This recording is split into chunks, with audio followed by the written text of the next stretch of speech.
Muy buenos días. Agradecemos a todos su presencia. El día de hoy vamos a tener la sesión titulada El sentido del olfato, una mirada evolutiva, que será dada por el doctor Salomón Weiser Hayat. Muchísimas gracias.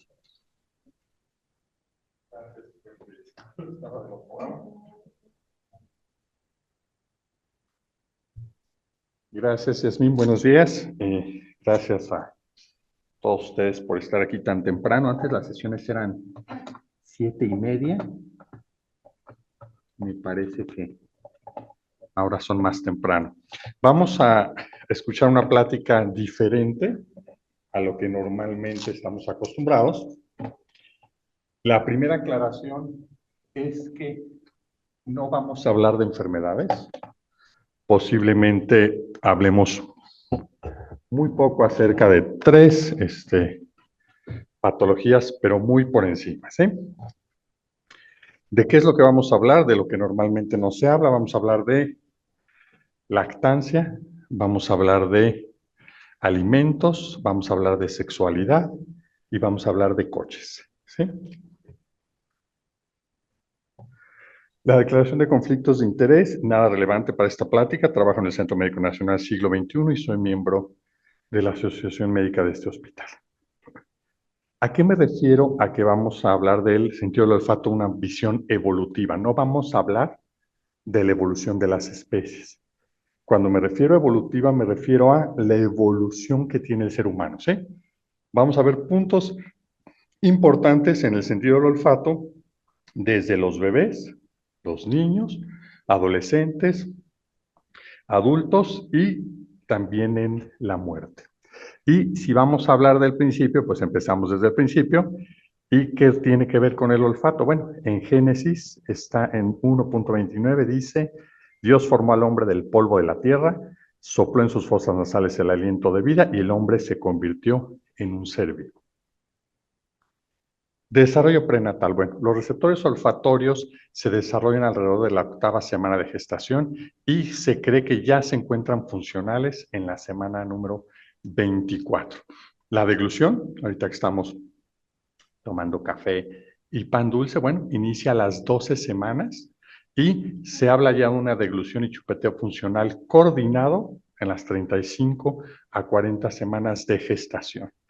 Esta inhalación de líquido amniótico y esta deglución de líquido amniótico son las primeras experiencias quimiosensoriales que va a tener el feto y van a marcar el inicio del aprendizaje de los sabores en la vida. Lo cual nos lleva a la primera pregunta. ¿A qué sabe el líquido amniótico?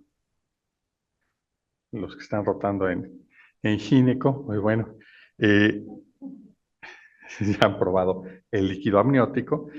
La frecuencia de la deglución aumenta en respuesta al aumento de sustancias dulces en el líquido amniótico que son ingeridas por la madre y disminuye con el amargo, ¿sí? Esto nos habla ya del sabor al líquido amniótico.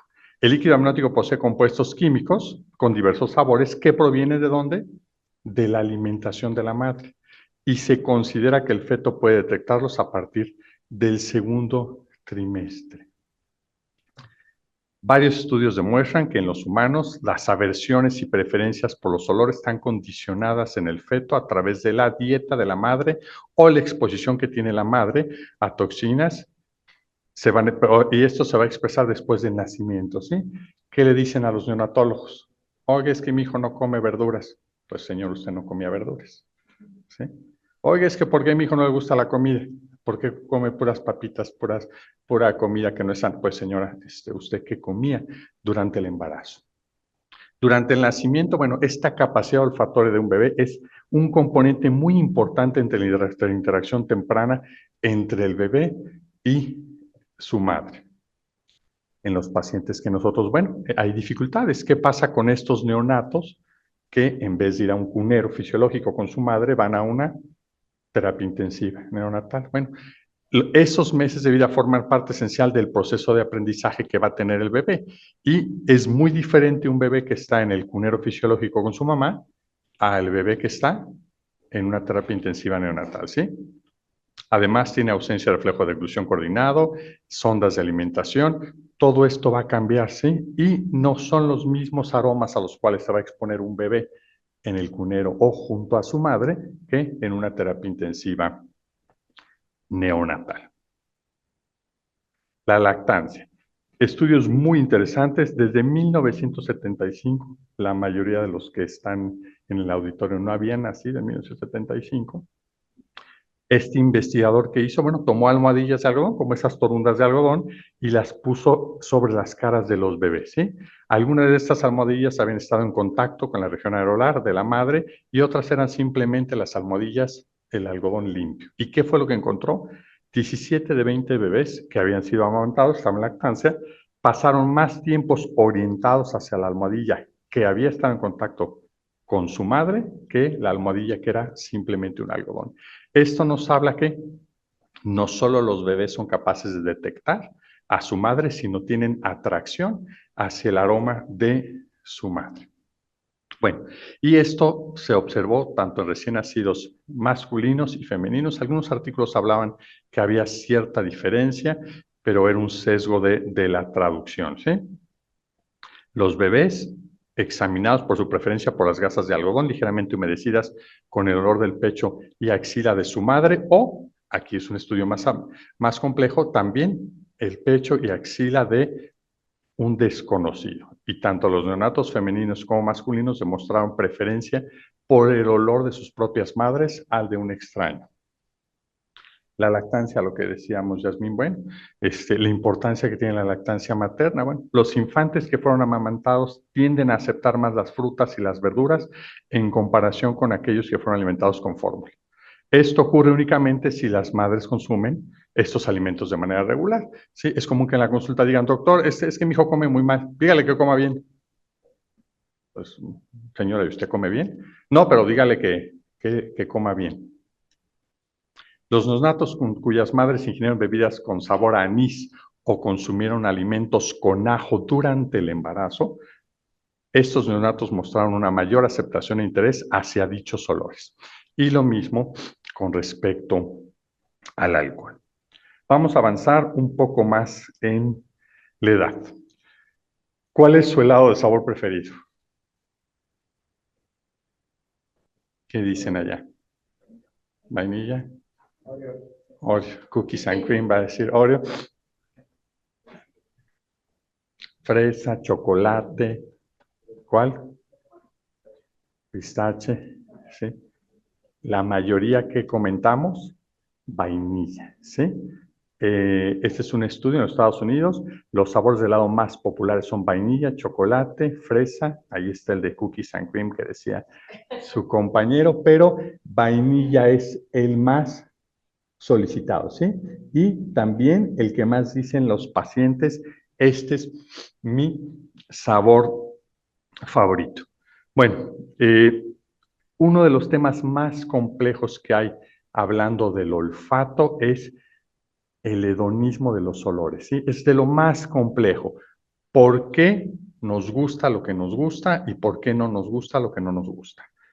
Básicamente es innato, es hereditario, es genético, es aprendido o es cultural. Es una de las grandes incógnitas que no se ha logrado resolver, pero lo que es prácticamente universal es el sabor a vainilla. La gran mayoría describe cómo el olor y sabor se confunden, es el que más nos gusta en cualquier cultura, es el sabor a vainilla, ¿sí?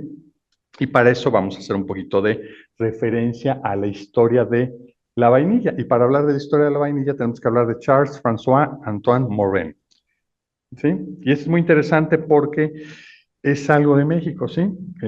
De lo que no vamos a hablar es de política, pero normalmente, y los jóvenes residentes, los jóvenes estudiantes, lo primero que quieren hacer es irse del país, ¿sí? Entonces, en México tenemos cosas muy buenas y tenemos que reconocer la historia que tenemos en México, ¿sí?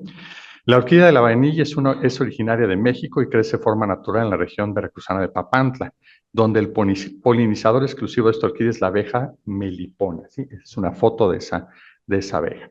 1833 1836, Charles-François Antoine viajó a México con la esperanza de descubrir el secreto de cómo producir semillas de vainilla. Venía el primer robo industrial de secretos industriales.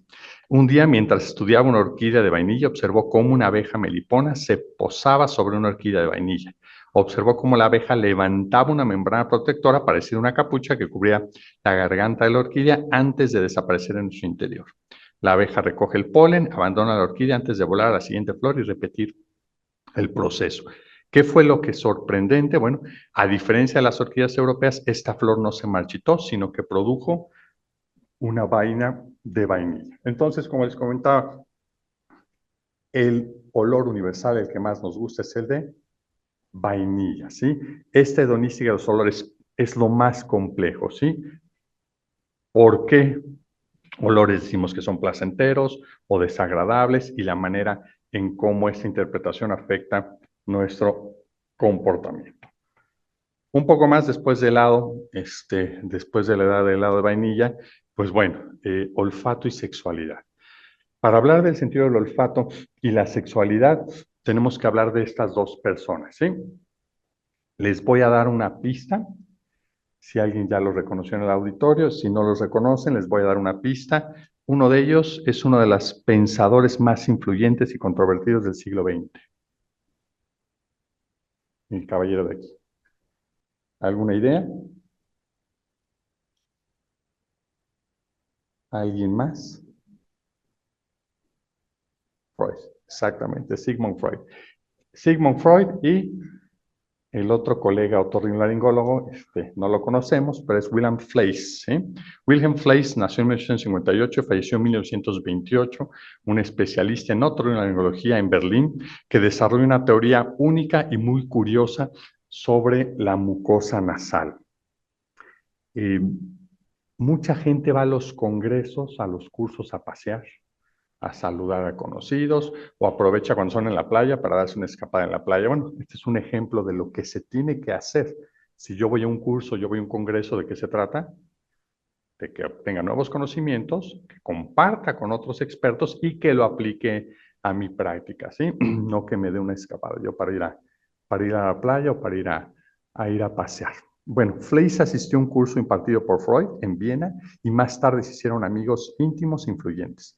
De hecho, en este libro habla que Fleiss operó de la nariz 2 veces a Freud por migraña, ¿sí? Imagínense aquí cuando estamos los cirujanos que vamos entrando hacia el vestidor, en el pasillo, ¿qué vas a operar? ¿A quién vas a operar? Ah, pues aquí casualmente voy a operar a Sigmund Freud. Imagínense nada más. De la nariz y por una migraña, ¿sí? En 1893, Fleiss publicó su monografía sobre la neurosis del reflejo nasal, en la que afirmaba que el dolor de espalda, la opresión en el pecho, trastornos digestivos, el insomnio y los sueños ansiosos podrían atribuirse a una patología nasal. Lo cual nos lleva a, puede ser que nosotros viendo a través de la nariz podemos explorar la mente de nuestros pacientes. Esto más tarde se llamó el reflejo nasogenital. Y para hablar del reflejo nasogenital tenemos que hablar de la historia de Emma Eckstein.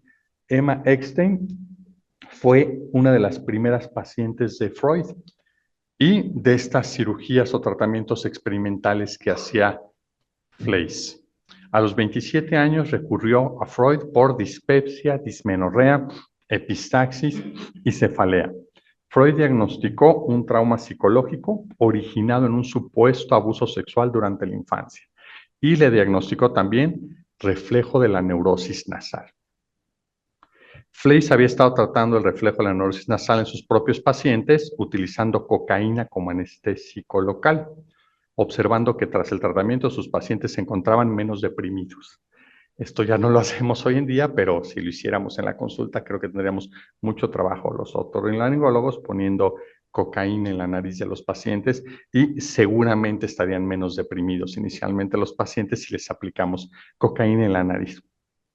Entonces, Fleiss comenzó a experimentar con esta cirugía para suprimir estos supuestos nervios sexuales que se encontraban en la nariz de los pacientes. En febrero de 1895, Fleiss se traslada a Viena, parece que él estaba en Berlín, a petición de Freud, para realizar la intervención quirúrgica en la nariz de la paciente Emma Eckstein. La operación, que hoy en día le llamaríamos una neurectomía, sí hacemos neurectomías. ¿Cuándo hacemos neurectomías? Cuando los pacientes están todo el tiempo con rinorrea. Son pacientes que acuden al consultorio y nos dicen, doctor, yo debería ser socio de Kleenex. ¿Por qué? Porque me acabo una caja de Kleenex al día.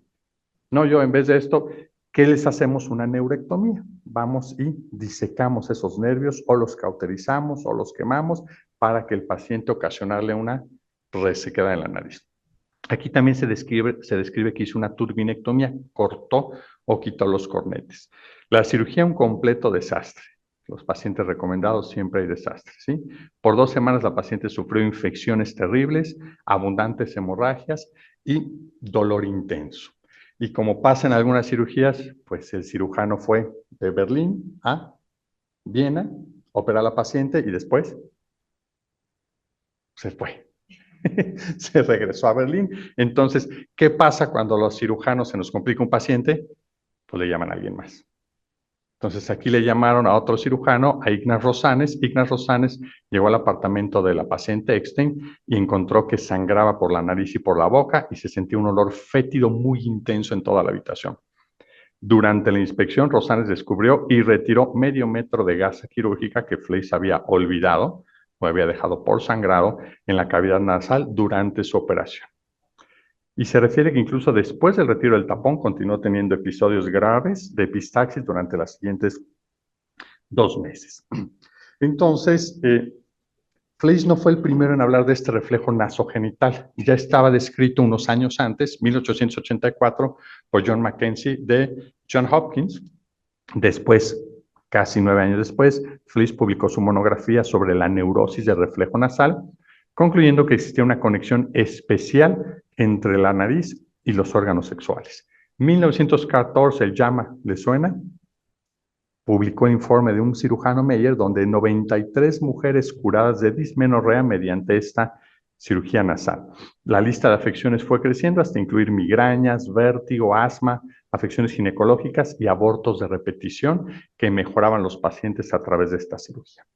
En la actualidad, ¿qué pasa? Bueno, este reflejo nasogenital ya fue retirado de los libros de texto de la especialidad, ya no se enseña de esto, ya no se habla de este término, pero nos deja un aprendizaje muy importante. Desde el punto de vista en otorrinolaringología, pues la necesidad de revisar críticamente las teorías aceptadas ya lo habían hablado en Johns Hopkins, ya estaba publicado en JAMA, entonces uno diría, pues bueno, lo voy a seguir haciendo. Entonces es importante revisar esas teorías porque la medicina va cambiando.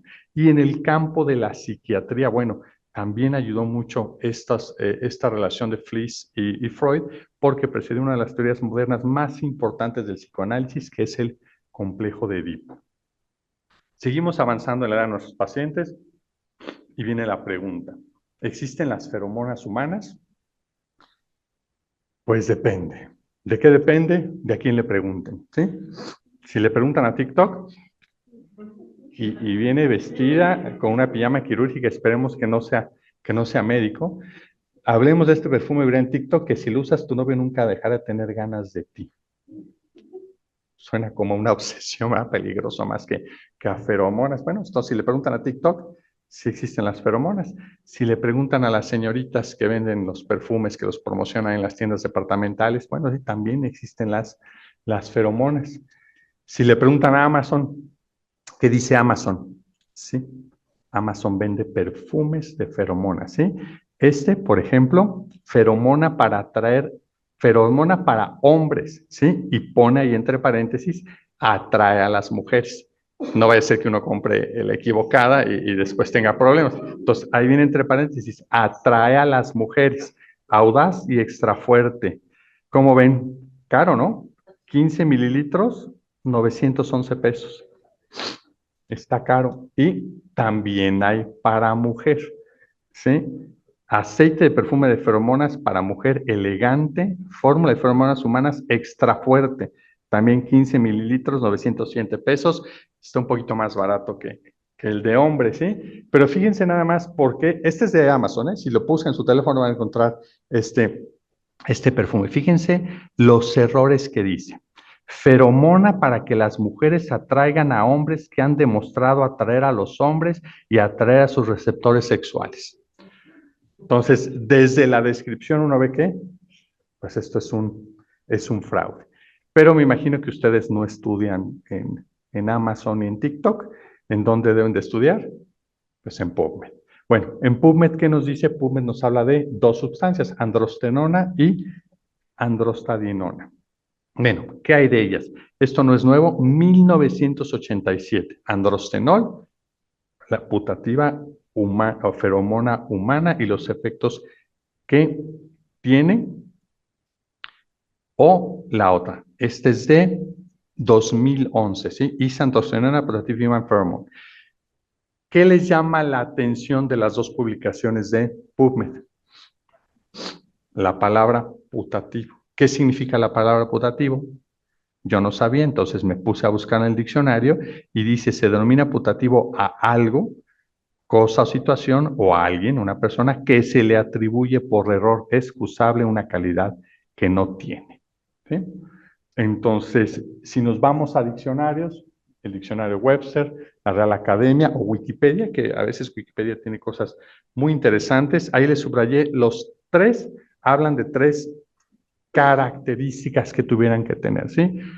Por ejemplo, si nos vamos a la definición de la Real Academia Española, nos dice, a diferencia de lo de Amazon, sustancia química cuya liberación al medio por un organismo influye en el desarrollo, en el comportamiento de otros miembros de la misma especie, ¿sí? Entonces, son las tres características que tienen estas definiciones. Entonces, tenemos criterios. En medicina hay criterios para todos, puntajes, tenemos criterios para las feromonas. ¿Cuáles son los criterios? ¿Se compone de uno o solo unos pocos productos químicos? Es específica de la especie. ¿Qué significa? Una feromona de mosquitos o de roedores no tiene un efecto en humanos o en otro mamífero, es específica de la especie. Tiene efectos o conductas o endócrinos bien definidos, no aprendidos, sino bien definidos, tiene que tener el mismo efecto y está poco influenciado por el aprendizaje. Entonces, si nos quedamos con estos criterios, hasta la fecha no hay ninguna sustancia química en humanos que cumpla con esos criterios. Entonces, si estaban ahí en su teléfono buscando el perfume en Amazon, regrésenlo. Seguimos más adelante, ¿sí? Después de sexualidad, los deportes. ¿Y cuáles son los deportes que más nos gustan? El fútbol americano. ¿Y qué pasa en el fútbol americano? Lesión cerebral traumática, ¿sí? Tantos golpes en la cabeza, lo vimos en la película, estaba el libro, pero lo vimos todos en la película, acerca de la lesión cerebral traumática. ¿Qué pasa con la lesión cerebral traumática? Bueno, causa más común discapacidad en jóvenes y estos efectos tienen una gran cantidad de consecuencias, tales como la discapacidad física, que es el más común que vemos, pero también los pacientes tienen discapacidad sensorial, pierden el olfato, cognitiva, de comunicación, de personalidad y comportamiento social, y que van a afectar la calidad de vida del paciente durante muchos años, porque normalmente estos deportes se practican en jóvenes. ¿Y por qué es la lesión cerebral? ¿Por qué es la pérdida olfatoria en la lesión cerebral traumática? Bueno, relativamente alta, teniendo en cuenta las áreas responsables del sistema olfatorio son vulnerables a estos daños en la lesión mecánica. Fracturas faciales, ¿sí? Los deportistas se fracturan la cara, tienen lesión a nivel de los senos paranasales, se fracturan en el etmoides, se fracturan en el maxilar y se daña el bulbo olfatorio, el tracto olfatorio, la corteza orbitofrontal, el temporal, el tálamo y la amígdala, que son los encargados del procesamiento del olfato. Muy importante también estas fuerzas de aceleración y desaceleración, estos cabezazos que pueden ocasionar desgarrar los filetes olfatorios a nivel de la lámina cribiforme en la fosa nasal. Después de los golpes en la cabeza, ¿qué tenemos? Accidentes. Pero antes de los accidentes, ¿qué tenemos? Los coches. ¿Y a los jóvenes les gustan los coches? Sí. ¿Les gustan los coches nuevos o los coches viejos? Pues los coches nuevos. y a qué huele el coche nuevo, ¿sí? El famoso olor a coche nuevo. Bueno, el olor a coche nuevo es un cóctel químico tan amado. Esto es un artículo de una revista, ¿sí? No médica, sino una revista de coches. Un cóctel químico tan amado como odiado que si no está bien trabajado, te puede marear. Bueno, más allá de marear, ¿a qué es el olor a coche nuevo? ¿No? Que la gente dice, ay, quisiera poder almacenar o tener un spray que diga olor a coche nuevo para ponerle a mi coche y que huela como nuevo. Bueno, el olor a coche nuevo proviene de la liberación a temperatura ambiente de compuestos orgánicos volátiles mediante la liberación del gas atrapado en los materiales del habitáculo. Si dejamos el coche y no está en la sombra, abrimos la puerta y este es el aroma que percibimos, ¿sí? Vapores procedentes de mezcla de muchos productos químicos y plastificantes, que puede incluir benceno, cloro de vinilo, acetona y acetaldehído, ¿sí? Entonces, la realidad es que ese olor a coche nuevo, pues ya no empieza a ser tan agradable como pensábamos, ¿sí? 1995, el análisis de un Lincoln Continental nuevo determinó que en su interior había más de 50 compuestos orgánicos volátiles que provenían de compuestos de limpieza, lubricantes, pintura, alfombras, tratamiento de cuero y los pegamentos de látex.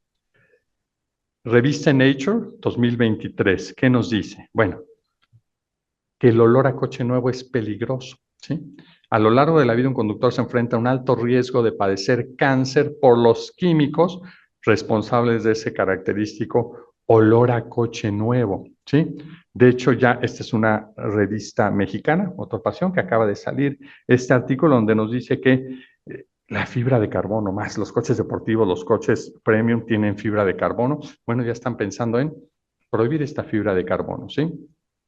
Wang y colaboradores lo hicieron este artículo en 2023, midieron los niveles de 20 sustancias químicas emitidas por un coche nuevo estacionado al aire libre durante 12 días consecutivos del verano y descubrieron que las concentraciones de formaldehído y acetaldehído superaban los niveles permitidos en China, ¿sí? Entonces, para todos aquellos que no tienen coche nuevo, pues bueno, aquí tenemos una excusa de por qué seguir queriendo nuestro coche viejito y no comprarnos un coche nuevo. Olfato y embarazo. Cuando daba yo esta charla, siempre me metía en aprietos. ¿Sí? Un día una paciente me dice, es que usted nunca se ha embarazado. Pero sí, efectivamente nunca me he embarazado. Pero, ¿qué hay acerca del olfato en el embarazo? Este es un blog para los jóvenes del auditorio antes de que existieran redes sociales, Facebook, Instagram. Existían los blogs, la gente subía su blog y ponía ahí como su historia de hoy Instagram, ¿sí? Y en este blog que nos habla esta persona, bueno, nos pone ahí de los cambios que ha experimentado en el embarazo y pone el olfato, ¿sí? Percibo todo a un grado que ronda la locura, ¿sí? Déjenme ser claros, todo huele muy mal, me está haciendo volverme loca. ¿Sí? Percibo la basura, el gas, etcétera. Bueno, la realidad, bueno, tenemos muchos de estos relatos y los pacientes en la consulta nos comentan, pero ¿qué son? Evidencia anecdótica, ¿sí? Durante el embarazo, muchas mujeres reportan que su sentido del olfato es claramente mejor, particularmente durante el primer trimestre, ¿sí? Hasta hay quien habla que esta sensibilidad olfatoria mejorada, un mecanismo que podría proporcionar ventaja evolutiva, ya que le ayuda a la mujer a no ingerir sustancias peligrosas para cuidar el desarrollo del feto. Nuevamente, los estudiantes, los residentes, tenemos que aprender que hay investigaciones más sólidas que otras, ¿sí? Hay pruebas que son mejores que otras pruebas. ¿Qué es lo que tenemos que buscar hoy en día? Revisiones sistemáticas, ¿sí? Metaanálisis. Este es de 2022, metaanálisis y revisión sistemática, ¿qué es lo que nos dice? A pesar de los relatos subjetivos y de los estudios previos que han informado de intolerancias, hipersensibilidad, no se observó una mejora del sentido del olfato cuando se mide de una manera objetiva, ¿sí? La mayoría de los estudios incluidos en nuestro metaanálisis examinaron la identificación olfatoria y descubrieron que las mujeres embarazadas eran peores en la identificación de los olores en comparación con los controles. Y sí, las mujeres embarazadas tienen algo que nosotros en la especialidad llamamos rinitis del embarazo. Prácticamente esa liberación tan alta de hormonas hace que las mujeres tengan congestión y rinorrea todo el tiempo. Esa congestión, esa obstrucción que les ocasiona pérdida olfatoria, ¿sí? Y no se encontraron efectos específicos del trimestre en la identificación de los olores. Por eso siempre me meto en aprietos cuando hablo de este tema. Les dije que no íbamos a hablar de enfermedades, solo vamos a ver 3 pequeños detalles. ¿Se acuerdan en COVID cómo salió el famoso saludo en tiempos de COVID? Yo a la fecha sigo así saludándome de lejitos con todos, de la mano, chocamos el pie para evitar tantos saludos de mano o tantos besos. Fíjense nada más qué estudio tan interesante. Este es del 2015 del Instituto Weizmann en Israel, el investigador Noam Sobel. ¿De qué nos habla? Esa quimiosignalización o quimioseñalización al momento de dar la mano, ¿sí? Los humanos estamos haciendo esa quimioseñalización. Este estudio muy interesante, ¿qué fue lo que hicieron? Llamaron voluntarios, les pagan por la investigación, por el estudio, y los sientan en una cabina. El sujeto no sabe que lo están grabando. Después de unos minutos entra el investigador, algunos los saluda de mano, a otros no los saluda de mano, y le explica de qué va a ser el estudio, y se sale y siguen grabando al sujeto. ¿Qué se ve en el video? Todo mundo se toca la nariz, ¿sí? Todo el mundo se está toque la nariz. Miren, 3 minutos antes, 3 minutos después, 271 participantes sentados en la sala. No saben que el estudio ya empezó y ya empezó el estudio. Entra alguien, habla con ellos, les explica, algunos los saluda de mano, otros no los saluda de mano y se sale. Pero vean, todos están tocando la cara, ¿sí? Por eso tan importante que nos enseñaron en COVID, no te andes tocando. Sí, hay gente que todavía toca los elevadores con el codo, porque continuamente nos estamos llevando a la cara. ¿Qué descubrieron los investigadores? Bueno, que los humanos olfatean a menudo sus propias manos y aumenta selectivamente este comportamiento tras el saludo de manos. Después del saludo de manos entre iguales géneros, los sujetos olfateaban su propia mano derecha en más de 100%. Sí, en más de 100%, aumentó más de 100%. En cambio, después de saludar de apretón de mano en distinto género, los sujetos olfateaban la mano izquierda, la que no había dado el apretón de mano, ¿sí? Entonces, cuando nos preguntan nuestros hijos o la gente, ay, ¿por qué los perritos se andan olfateando? Pues resulta que los humanos también nos estamos olfateando, no así, pero olfateamos, sí, no sería correcto, pero nos estamos olfateando, ¿qué? La mano, ¿sí? Este mismo grupo de investigadores en el Instituto Weizmann, 5 años después, ¿qué nos dicen? Los humanos están constantemente oliéndose, nos estamos oliendo a nosotros mismos, pues sí, tocarse la cara, muchos nos tocamos la cara, es un comportamiento olfativo, y ellos especulan que olerse a sí mismo a través de tocarse la cara es en gran medida un acto inconsciente, ¿sí? Y los humanos inconscientemente nos estamos oliendo todo el tiempo, ¿sí? Estas diapositivas se las robé al doctor Eduardo San Esteban, un día que tuvimos unas sesiones, y bueno, se las plagié, mejor dicho, y vamos a revisar un poco de la literatura, ¿sí?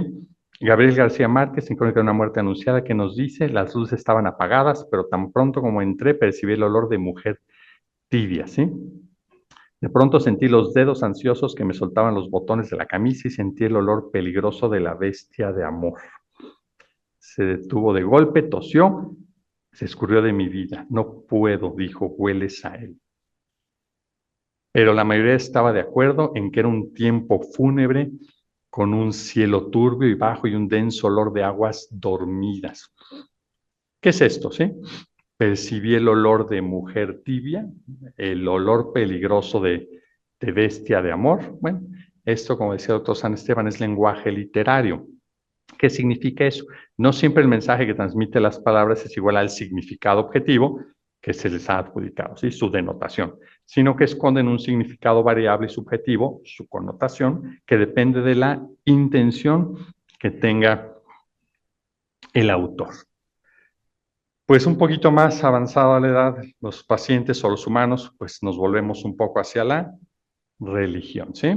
Entonces, ¿qué hay acerca del sentido del olfato y la religión? Bueno, ya mencionamos al principio una cita, vamos a revisar unas citas de estas tres religiones, ¿sí?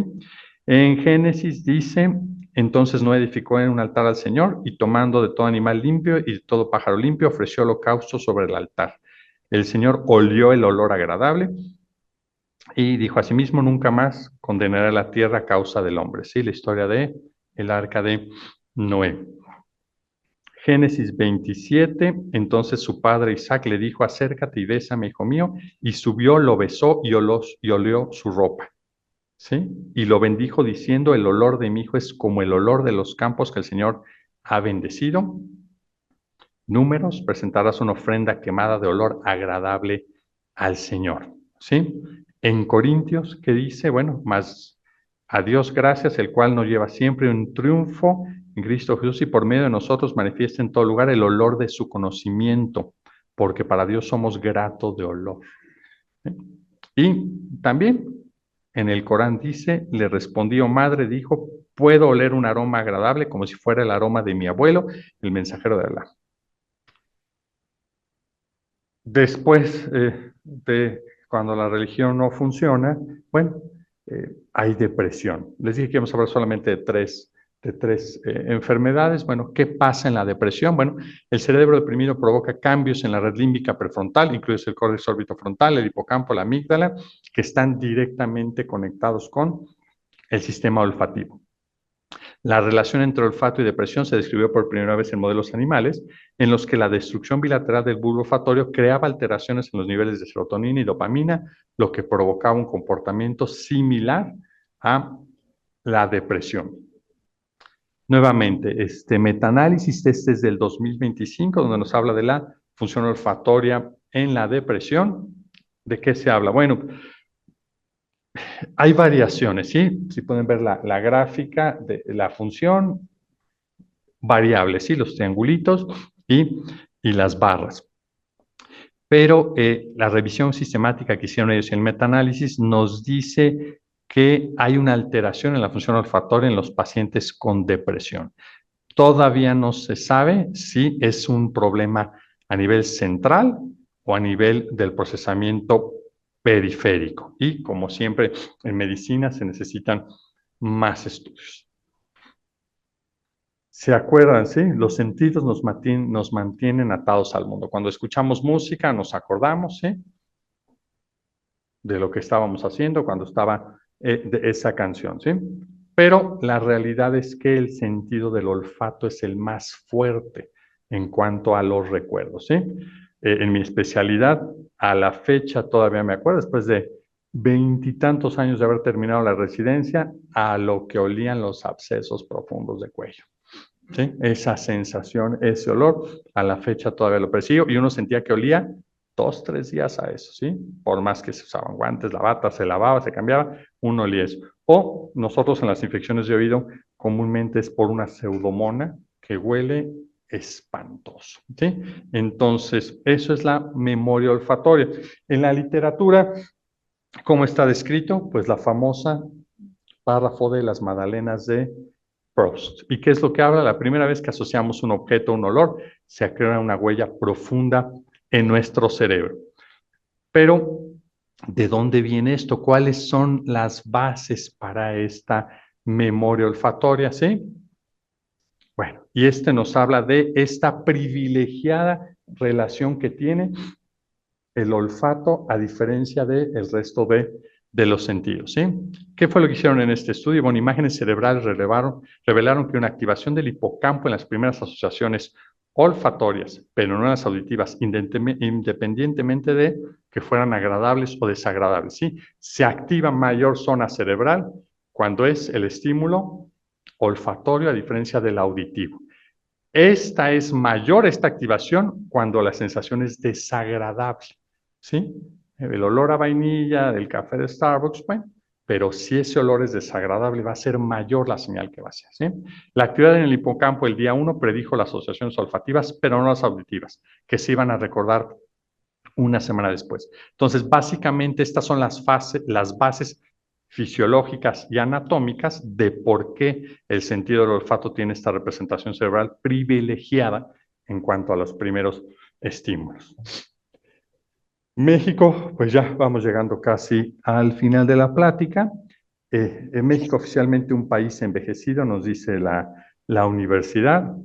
Estos son datos de hace algunos años, 2024, donde está la pirámide poblacional, y vemos que el 50% de los sujetos entre 60 y 80 años ya tienen hiposmia. Y a los 80 años, el 75-80% de los pacientes, sujetos sanos, perdón, tienen hiposmia, algunos ya realmente es anosmia o pérdida completa. Bueno, ¿y qué sirve? Pues todos vamos a perder la visión, la audición con la edad. Pero si no tengo cómo repararla, ¿para qué le digo al paciente que ya no nada más no oye bien, sino que tampoco huele bien? Bueno, esto tiene consecuencias importantes en nuestros pacientes, ¿sí? Cambios en el apetito, cambios en la preferencia de los alimentos, en la calidad de vida, ¿sí? En el estado nutricional y el comportamiento social. Acuérdense que el sentido del olfato es muy importante para esto. Un estudio también muy interesante, publicado en el 2023, nos habla de medir esta transición de deterioro cognitivo leve, demencia y mortalidad, ¿sí? ¿Qué relación tiene el sentido del olfato con esta progresión a estos tres etapas? Bueno, ¿qué fue lo que hicieron? Los datos de un programa, el Rush Memory and Aging Project, fueron 1.501 adultos, 70% mujeres, ¿sí? Y evaluaron modelos de supervivencia de manera simultánea para ver la relación entre la capacidad olfatoria y la transición a estos diferentes estados, ¿sí? Deterioro cognitivo leve, demencia y cuál de los pacientes falleció. Bueno, ¿cuáles fueron los resultados de este estudio? Las puntuaciones olfativas elevadas, el tener buen olfato, se vinculó a un menor riesgo de pasar de una cognición intacta a deterioro cognitivo leve, así como deterioro cognitivo leve a demencia. Asimismo, las puntuaciones olfativas más altas estuvieron relacionadas con una mayor probabilidad de retroceso de ese deterioro cognitivo leve a la cognición sin deterioro. Las puntuaciones, una de sus conclusiones, puntuaciones olfativas iniciales más altas, que significa el paciente que a esa edad tiene buen olfato, se relaciona con más años de vida sin deterioro cognitivo. Aquí vamos a retomar otra vez un poco acerca de la literatura para tomar estos párrafos. Sí, de Crónica de una muerte anunciada, el olor de las flores encerradas tenía para él una relación inmediata con la muerte. Además, los perros alborotados por el olor de la muerte aumentaban la zozobra. No habían dejado de aullar desde que yo entré a la casa cuando Santiago Nazar agonizaba todavía en la cocina. Una cita más, no solo yo, todo siguió oliendo a Santiago Nazar.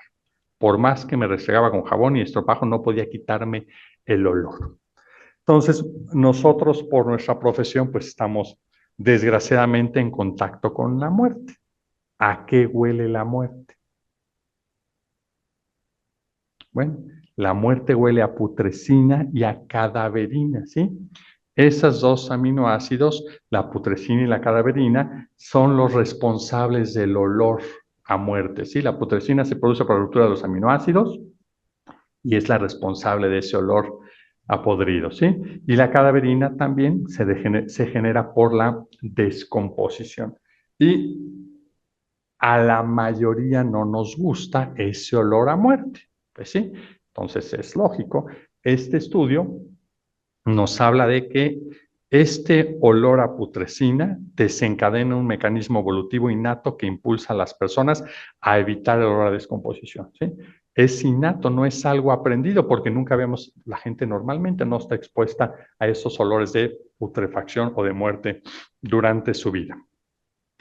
Esta es una estadística también de nuestro país, el número de defunciones. Hace varios años, 2014, ya para 10 años, el doctor Pinto, un otorrinolaringólogo que se dedica a la investigación en Chicago, fue el primero en hablar acerca de esto.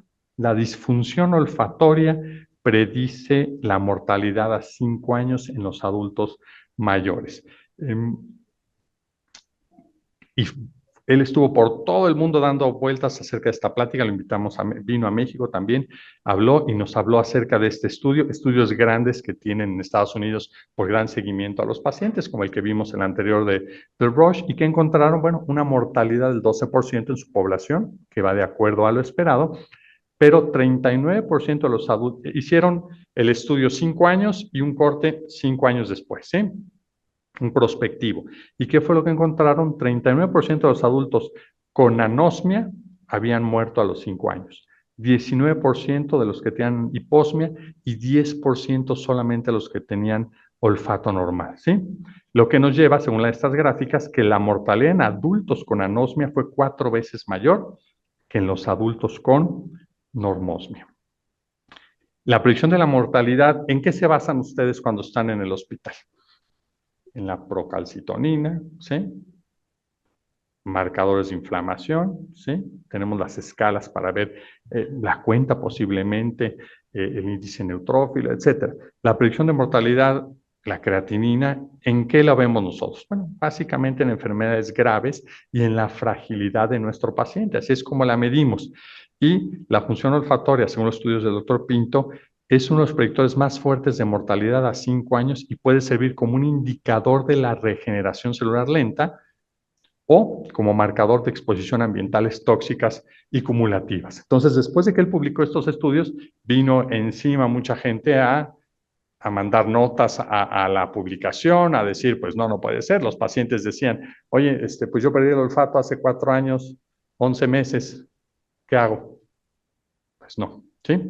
Entonces, es importante tranquilizar que la gran cantidad de personas que experimentan pérdida olfatoria es relativamente común en adultos mayores y no está específicamente asociada a la muerte en el transcurso de 5 años. Esto lo publicaron en el 84. Y la causa más común de pérdida permanente a menudo es el resultado de las infecciones respiratorias, el traumatismo craneoencefálico. Por ejemplo, los pacientes con enfermedad de Parkinson, que es un trastorno que pierden el olfato 10 años antes de empezar con las manifestaciones, generalmente presentan una sobrevida similar a en los 10 años después del diagnóstico, ¿sí? Solo hay un modesto incremento en la mortalidad en la enfermedad de Parkinson con relación a la población general. Entonces, ¿cuál es la conclusión? Cerrar puertas y ventanas. ¿Qué? Creemos que el olfato es el canario en la mina de carbón de la salud humana, ¿sí? Así como su procalcitonina o como su PCR ultra sensible. Nos quedan, vamos en tiempo, nos quedan unos 3, 4 minutos. Si alguien tuviera alguna duda, algún comentario, y espero que esta charla, diferente a las que normalmente estamos acostumbrados a escuchar, les haya sido de su interés. Muchas gracias.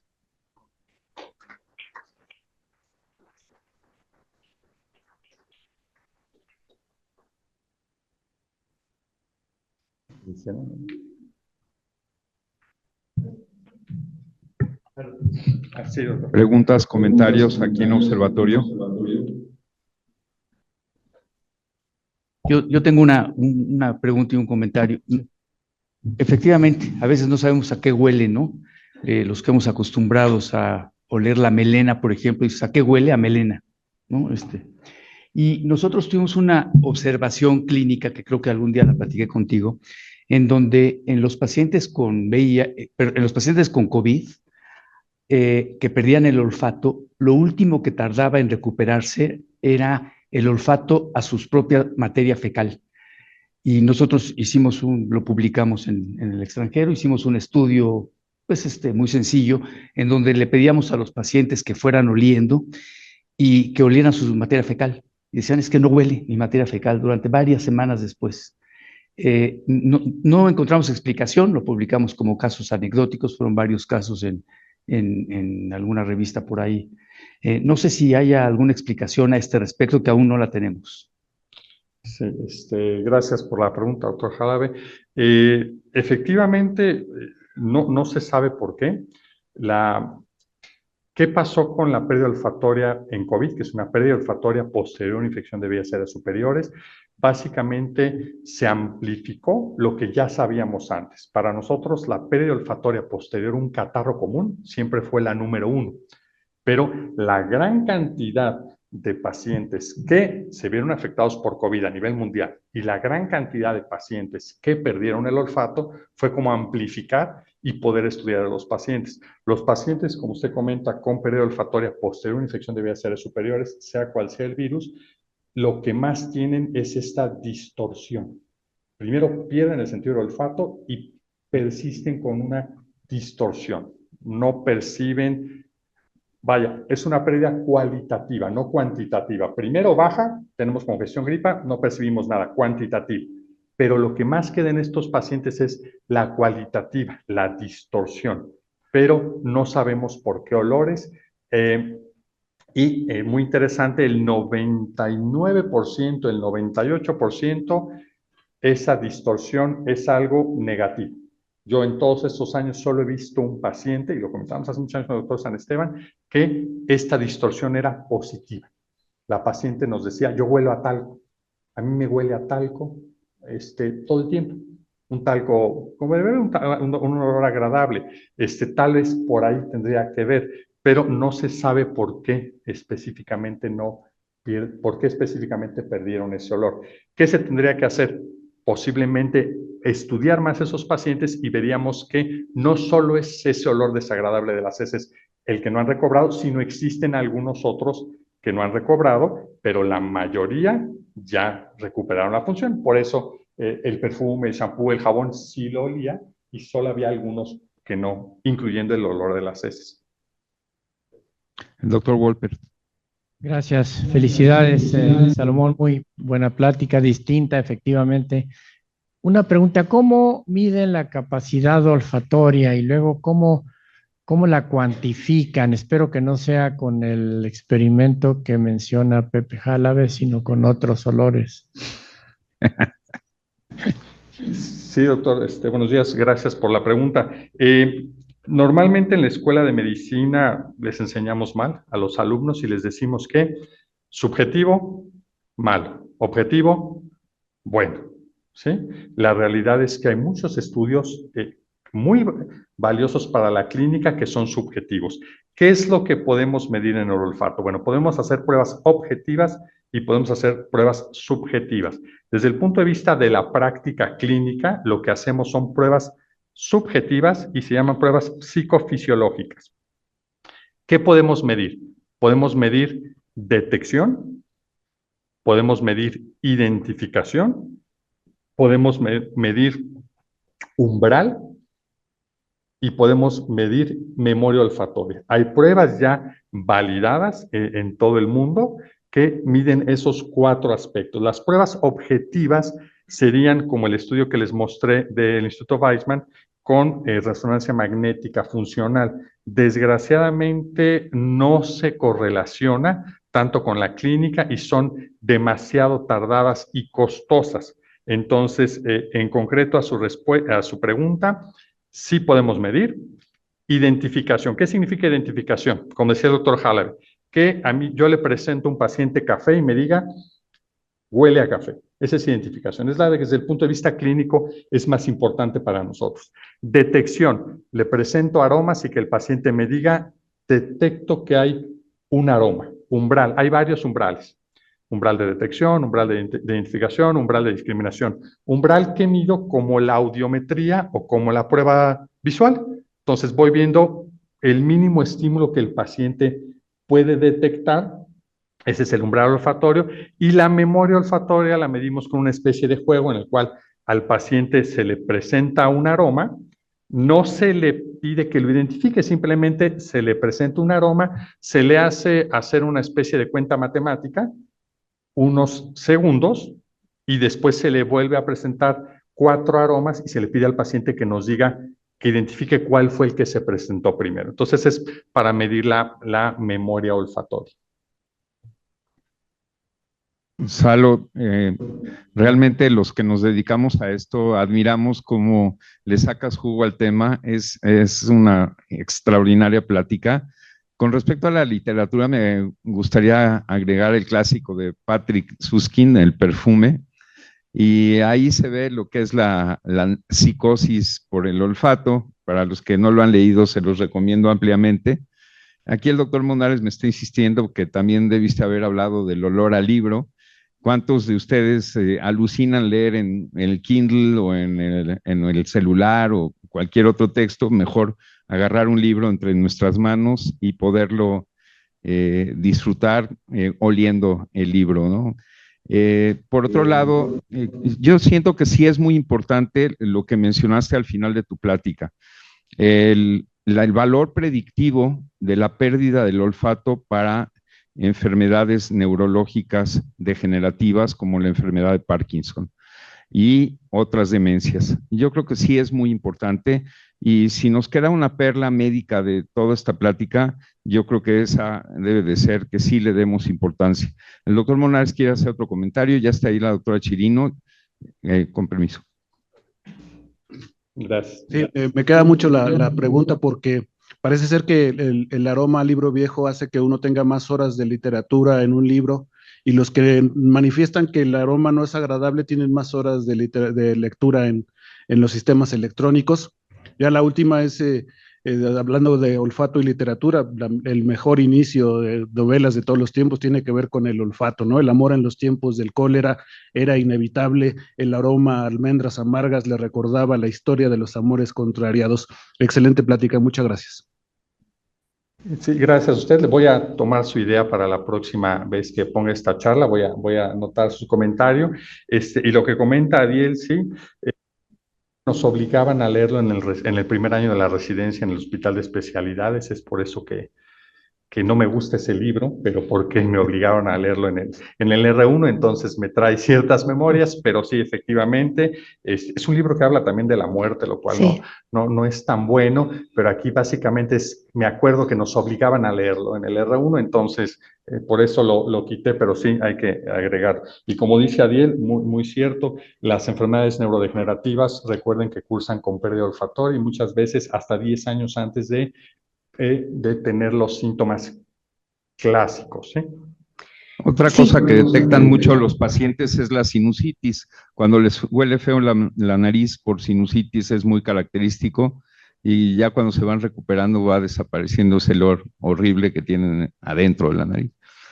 Gracias, doctora Chirino.